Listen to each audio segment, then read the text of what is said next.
कि 10 बार कोई प्रणाम करे, एक बार न करे। अरे प्रणाम नहीं किया, मुझे 10 बार किया वो भूल जाते हैं हम। एक बार प्रणाम नहीं किया, कैसे नहीं किया, हमको कैसे प्रणाम नहीं किया? बड़ा कठिन है भाई।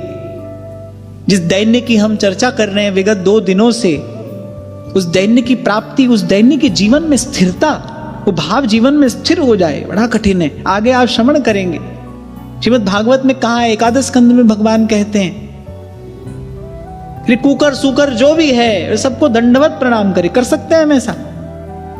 हम तो खूब सोचते हैं किसको आधा प्रणाम करना है, किसको पौना प्रणाम करना है, किसको पूरा प्रणाम करना है।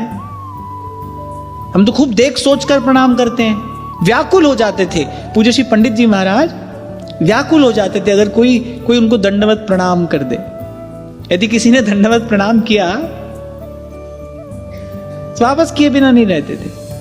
कुछ दिन पहले मैं एक संत का दर्शन करने के लिए गए, नाम लेने की उनकी अनुमति नहीं है,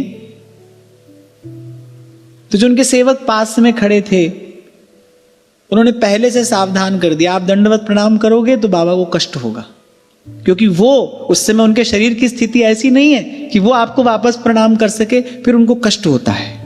तो बाबा के सुख का विचार करके आप दंडवत प्रणाम न करें। तभी आपसे कल कह रहा था, जो वास्तविक दैन्य जब उद्भूत होता है वो कैसा होता है कहा नहीं जा सकता। आपके शब्दों में जिसको सच में हम्बल होना कहते हैं, वो भाव कैसा है कहा नहीं जा सकता। हम लोग तो बड़े दंभी हैं, पाखंडी हैं, हम तो ओढ़े बैठे हैं भाव। जब मैं ऐसी कोई बात कहूं तो मैं क्षमा याचना पूर्वक आपसे कह रहा हूं, मैं आपके लिए नहीं कहता, मैं अपने लिए कहता हूं। कहीं आप सोचो कि मैं आपसे कह रहा हूं ऐसी कोई कठोर बात, ना, मैं आपसे नहीं कह रहा हूं, मैं अपने लिए कहता हूं। हम लोगों के जीवन में तो दंभ भरा है, कपट भरा है। आप लोग तो फिर विनम्र होकर सामने बैठे हो, हाथ जोड़े बैठे रहते हो, दंडवत प्रणाम करते हो, श्रद्धा पूर्वक श्रवण करते हो। हम यहां पर आकर बैठते हैं तो हमारी तो और दुर्दशा है। हम समझते हैं कि हम बहुत कुछ जानते हैं। पर बाबा बुल्ले शाह कहते हैं ना, बुल्ले शाह पता ता लगसी चिड़ी फंसी हाथ बाजा। वो तो जब परीक्षा का समय आता है तब पता चलता है। कभी ना कभी तो कसौटी पर उतरना पड़ता है, खरा खोटा क्या है पता चल जाता है, ऐसे पता चलता है।